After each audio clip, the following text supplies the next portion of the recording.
직장 내 괴롭힘 문제가 사회 문제로 부상하면서 여러 논의와 대책이 나왔지만 현실은 여전히 견고해 답답함을 키우고 있습니다. 그런데 그 괴롭힘이란 단순한 단어로 표현할 상황이 아닌데요. 김기훈 변호사 모시고 관련 이야기 나눠보겠습니다. 어서 오십시오. 예, 안녕하세요. 네, 안녕하십니까. 네, 직장 내 괴롭힘 그야말로 해마다 늘고 있는 것으로 확인되고 있습니다. 수치 확인해 보시죠. 자, 2019년 하반기에 2,130여 건, 2020년에 5,823건, 21년에 7,700여 건, 자, 2022년 8월 말까지 4,697건입니다. 그야말로 큰 폭으로 증가하고 있는데 문제는 이게 2019년 하반기면 거의 코로나 시국부터입니다. 재택근무가 늘었는데도 불구하고 이렇게 많은 수치가 있다. 좀 심각한 상황이 아닌가 싶습니다. 실제로는 더 규모가 큰 게 아니냐 이런 얘기도 나오는데요. 변호사님 어떻게 보십니까? 예, 직장 내 괴롭힘은 근로기준법 76조에 의해서 규정하고 있습니다. 그 규정을 보면 이제 신체적, 정신적으로 고통을 주거나 근무 환경을 악화시키는 행위가 해당된다고 규정되어 있습니다.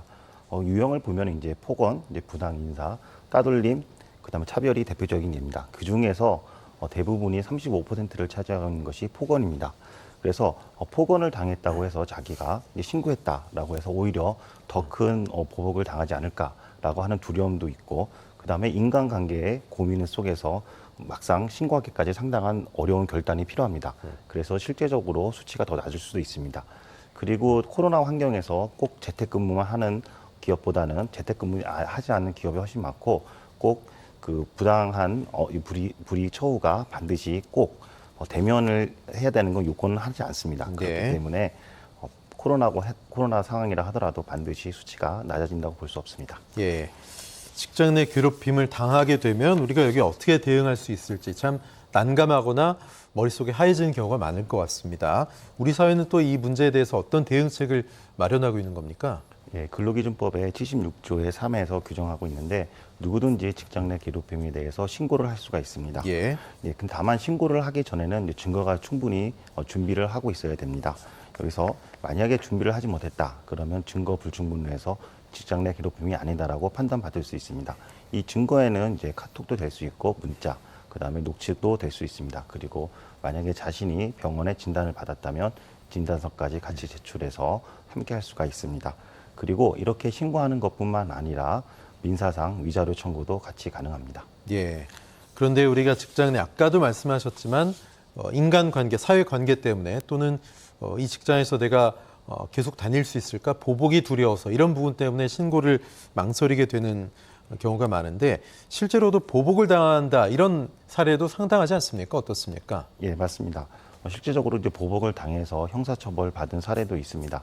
올해 2022년 7월 달에 대법원에서 판결이 났는데요. 보복성 인사로 전보 조치 발령도 하고 그다음에 해임시킨 다음에 다시 복지시키는 이런 과정 중에서 실제로 징역 6개월에 집행유예 2년의 선고를 확정한 사례가 있습니다. 네.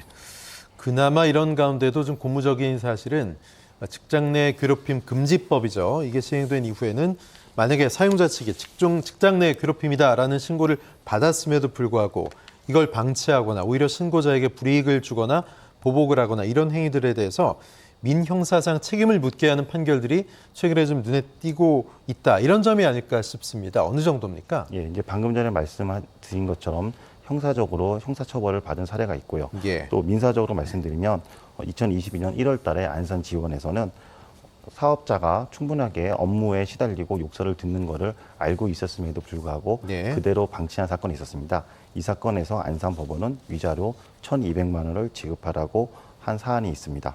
그래서 더 이상 직장 내 괴롭힘은 인간관계에서 참을 수 있는 문제, 도덕성의 문제가 아니라 명백한 불법 행위에 해당됩니다. 예, 법이 이 사회에 제대로 효용이 있게 적용이 되게 하기 위해서는 뭐 더 나은 사회를 만드는 것, 그것이 이제 법이 있는 목적이기도 한데 직장 내 괴롭힘 근절을 위해서 어떤 게 필요하다고 보이십니까? 예, 막상 이제 근로자들이 형사 고소를 하거나 민사 소송할 때 심리적, 경제적으로 상당히 부담이 되는 게 사실입니다. 그렇기 때문에 이를 관할하는 노동청에서 적극적으로 조치를 하고 관리 감독해야 됩니다. 그렇게 해야만 더 이상 행위자가 확산되지 않게 되겠죠. 그리고 뿐만 아니라 세부적인 가이드라인도 마련할 필요가 있고 더욱 중요한 것은 근로 감독 간의 마인드가 중요합니다. 네. 그런 감수성을 강화시키는 교육도 필요합니다. 또한 피해자 근로자들을 위한 프로그램도 강화할 필요가 있습니다. 예, 직장 내 괴롭힘 그야말로 근절이 돼야 되겠습니다.